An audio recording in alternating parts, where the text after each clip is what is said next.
Hi everyone, you are listening to the Tech Alliance podcast, or the TAP for short. My name is Andrei. And I'm Marina. Today we are going to discuss another awesome book on partnerships, something this time by Mike Nevin, called the Strategic Alliance Handbook. Plus one little thing at the end of the episode, a relatively new and interesting concept. Some food for thought, right? Yeah, idle looking for management insights in adjacent non-IT fields. Currently, I'm interested in diplomacy. Well, there must be quite a lot of alliance talk in diplomacy. What is it that you found? Well, something new for me. Let's discuss the handbook first and then move to diplomacy insights. Yes, I forgot. We digress once again. Yeah. So coming back, and not for our listeners, I haven't read the Strategic Alliance Handbook yet, so we're making this book review as an interview. I'm going to ask Marina questions and drag all interesting facts and ideas out. Okay. Before I start reading a professional book, I like to look up the author, unless I've heard a lot about them already. I haven't really heard that much about Mike Nevin before. Can you tell us a couple of words about him? Sure. Mike runs his own alliance research consultancy, and in addition, he is the founding chairman of the Association of Strategic Alliance Professionals in Europe. He has over 20 years of experience in partnerships. That's impressive. And in the book, he mentions that when he was just starting his career at Ernst & Young, he was fascinated with business processes and he wanted to learn more about partnerships. However, he couldn't find the book on alliance processes. For those of you who've listened to our previous episodes, this probably sounds a little bit familiar. I think you and I, Marina, we found ourselves in a bit of a similar position. Right. So, Mike Nevin found inspiration in attending the conference of the Association of Strategic Alliance Professionals, for short ASAP, in Arizona. Mike was so fascinated, he even contacted the ASAP and launched its Europe branch a year later. Impressive, right? And what is really important, Mike started to ask questions. Why do the majority of alliances fail? And why are some combinations of partners more successful than the others? How can one replicate success? And these and many other questions bothered him and drive him to search for answers. For sure, asking the right questions is crucial for expanding your mindset. So does the book contain the answers? Oh, the book contains priceless material. Mike founded an organization which is called Alliance Best Practice, or ABP, whose aim is to discover, develop, and disseminate alliance best practices. And they conducted huge research among the biggest companies, which resulted in creation of a useful alliance framework. And the book explains it. All right, but huge is relative.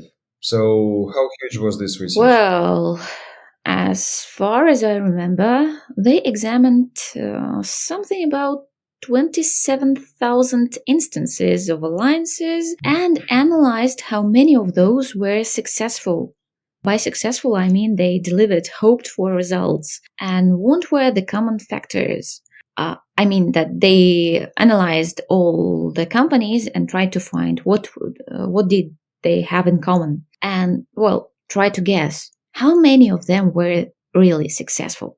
Look, I don't know. Well, I'd say for a guess, if you're asking maybe 20%, like the Pareto principle. If only. Well, it was something about 11%. 11%. Not so much, right?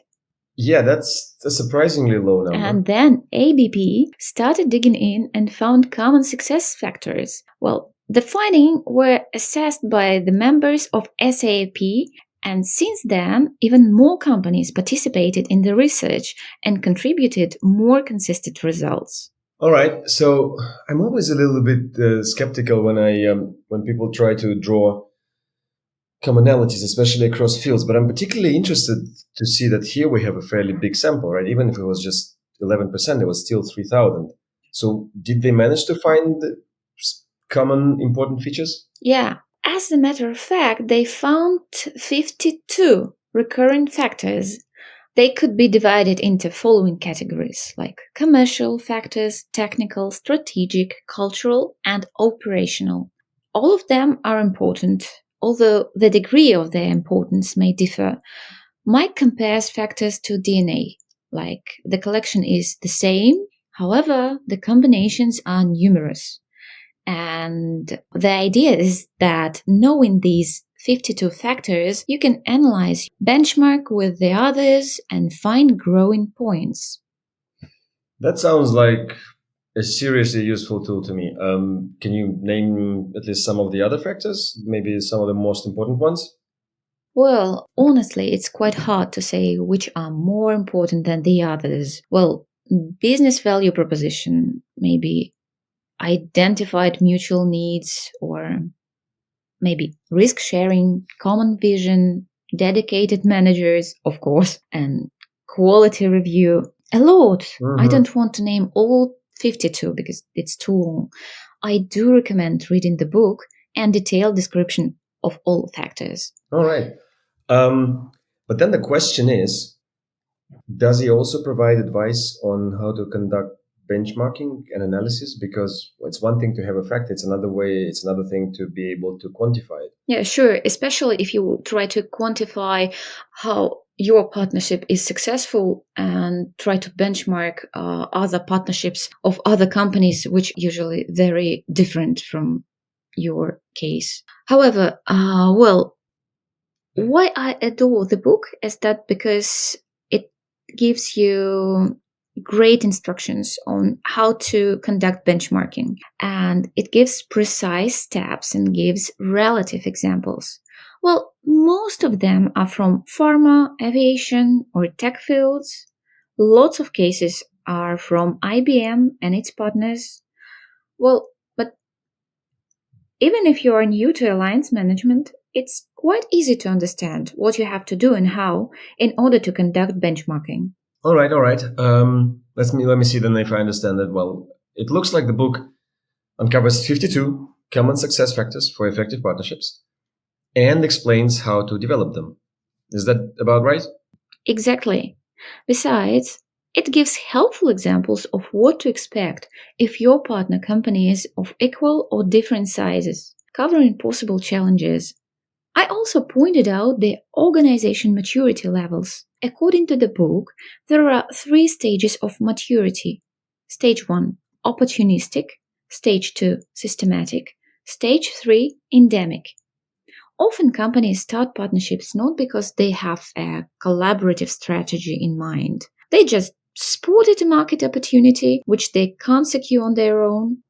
That's why the first stage is where companies have a one off initiative and have no deep system or partnering procedures. Some partnerships stay on the stage, some move forward.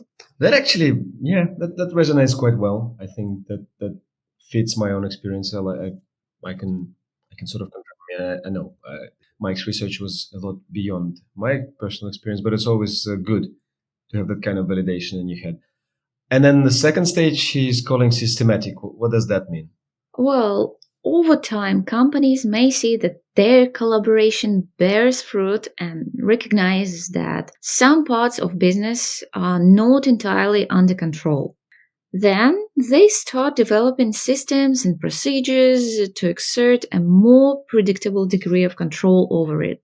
And what then brings them to stage three? Well, as time goes, usually stage 2 companies see that effective collaboration is cost effective. And then master partnering procedures and partnering becomes one of their competencies. And this stage is called endemic. I guess Google is endemic. What do you think? It has a lot of partnership. Oh, that's a tough question. It very much depends on the part of Google that you refer to. But you're right. I think in some of the longer established areas, um, there's definitely a feeling like partnerships are a core element of the business, and the whole business model wouldn't be possible without them. I think I think I find this tremendously helpful to think that for your company, like to our listeners, whether you own your own company or you're working in a partnerships organization, this is a pretty interesting way to think about this. Like, where are you at as a company? At what stage? And where are you at in this specific partnership?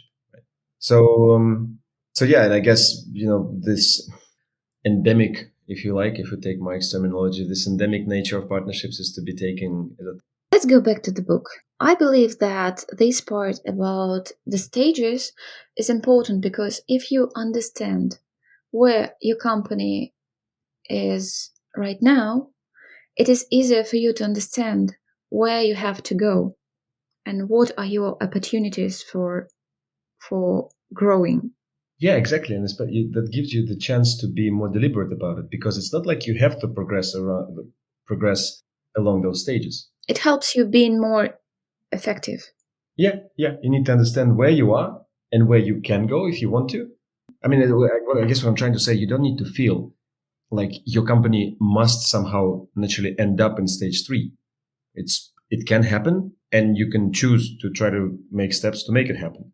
But it's good to be able to do this kind of analysis. I really like that. But let's okay, we digress like we should, like we always do. Let's go back to the book now. Well, one more part I liked a lot was chapter 12, which covers co-opetition alliances. I guess co-opetition is probably something along the lines of partnering with competitors. Right, it's one of the most difficult strategic alliances, and there is not so much information on the topic. Well, the number of companies which are eager to partner with competitors is growing rapidly, and it is simply cost effective to create partnerships with your competitors.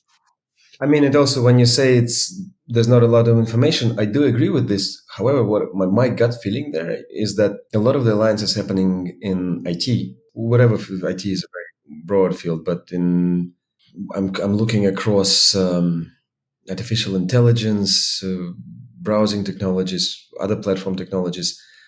There's a lot of competition alliances forming. I think you and I were probably in a bit of a competing alliance. What I found interesting is that you can sort of, in a way, what we chose to do was to compartmentalize areas where the companies compete and those where we can build on each other's expertise to be more effective and to sort of to innovate together.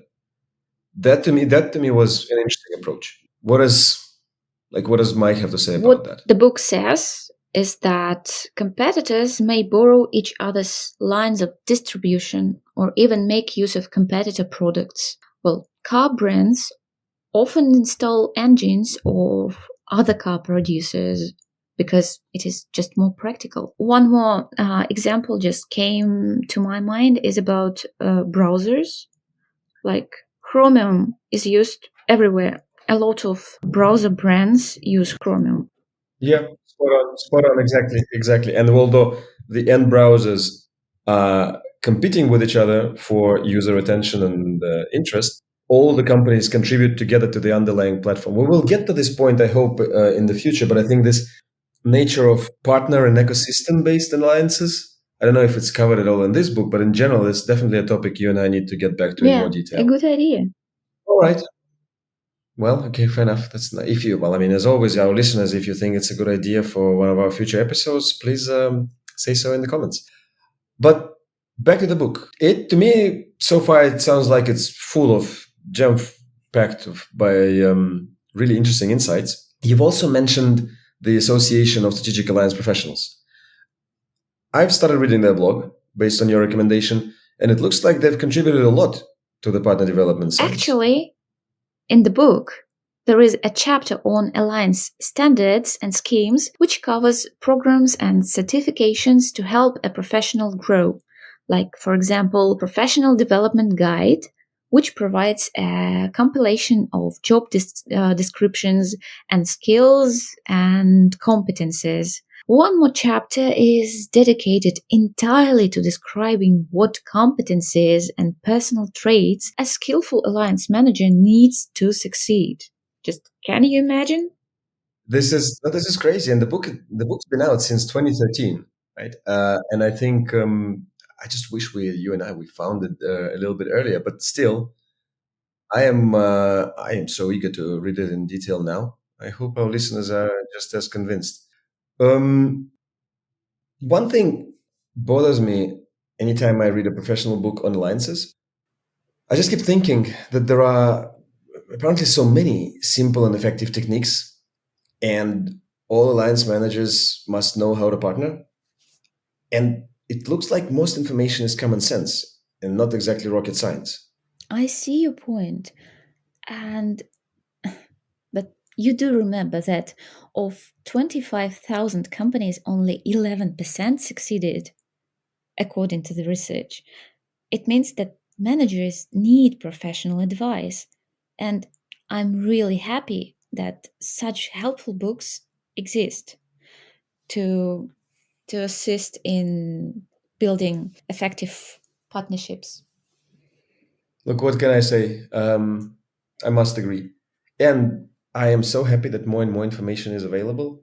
I kind of also hope that you and I are trying to contribute to this space by breaking down some of this information into bite sized chunks. And it looks like Mike has done what any good author needs to do. He's written the book that at some point he wanted to read himself.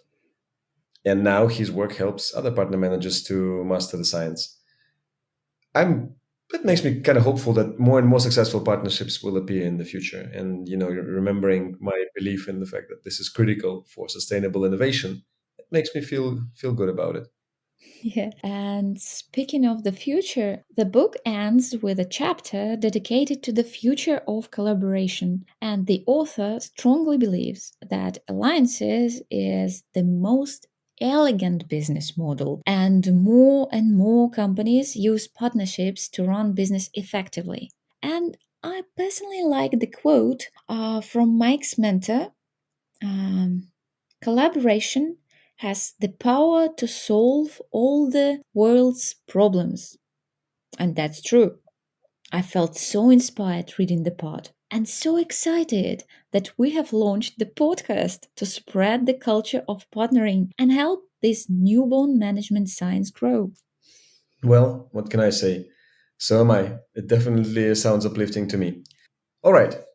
Today we discuss the Strategic Alliance Handbook by Mike Nevin, a perfect tool for junior and senior partner developers alike, which helps to analyze your company's partnering competency level, identifies some common success factors, remember there were 52 of them, and instructs you how to bring your partnership to a new level of efficiency.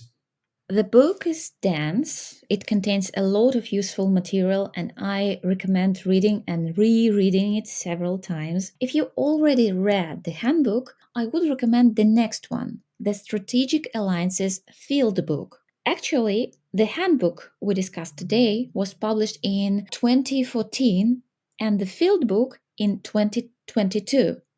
However, I haven't read it yet. I'm very surprised you haven't read something yet. You read a lot lately. But I think we've covered the main topic for today, but we did have something else as well. I'm curious to ask what that diplomacy concept you promised to uncover at the end of the episode was. Of course, when I was looking for partnership advice in diplomacy books, I came across an article on Science and Tech Diplomacy by Daryl Copeland, a Canadian analyst, author, and educator. I dug deeper and found out that science and technology diplomacy is a relatively new field focusing on boosting science and tech growth through diplomacy support. Do you know that there are about 70 consulates of different countries in Silicon Valley? I'm surprised I've never heard that. Like, in hindsight, it doesn't surprise me too much now, but wow, 70. Seriously? Right. Do you know who was the first tech diplomat in Silicon Valley? No? Estonian? Denmark. Okay, close. Denmark was the first country who set a consulate in Silicon Valley. Can you imagine? And we have never heard of it. Well, now we are seeing the rise of government technical ecosystems with tech startups and small to medium sized enterprises providing products and services to aid the digital transformation of administrations. All these things enable governments to serve the public in a more efficient way. I think it's cool. And the need for such science and diplomacy partnership is so crucial today. Many countries recognize this need and even try to fill the gap. For instance, even a new directorate in the US National Science Foundation was established. It is called Directorate for Technology, Innovation and Partnerships, or TIP.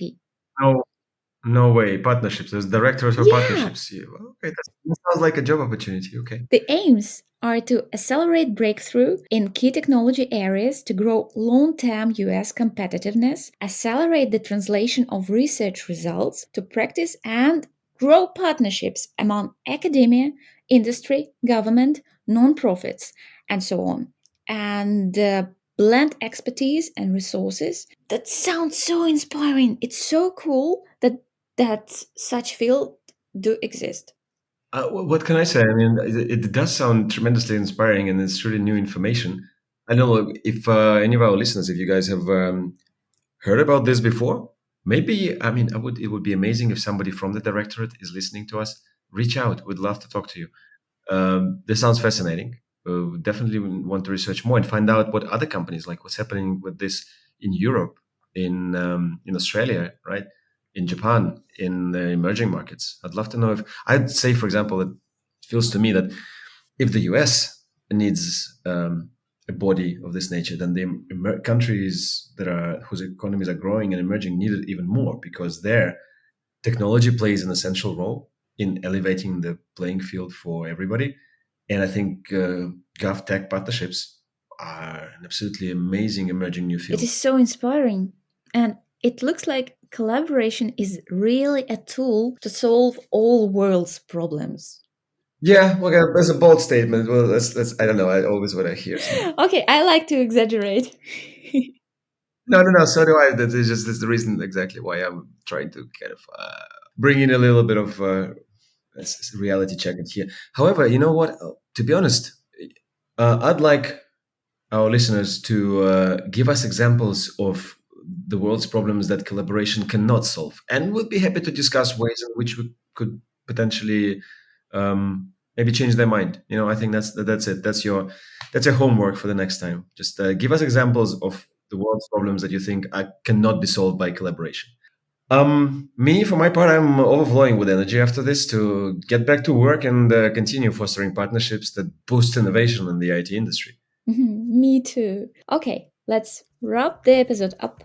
Many thanks to our listeners. We hope you enjoyed today's talk. Please subscribe, find us wherever you get your podcast from, and don't forget to follow us on Twitter, Facebook, and LinkedIn to stay tuned. Links below. Catch you next time on the tap.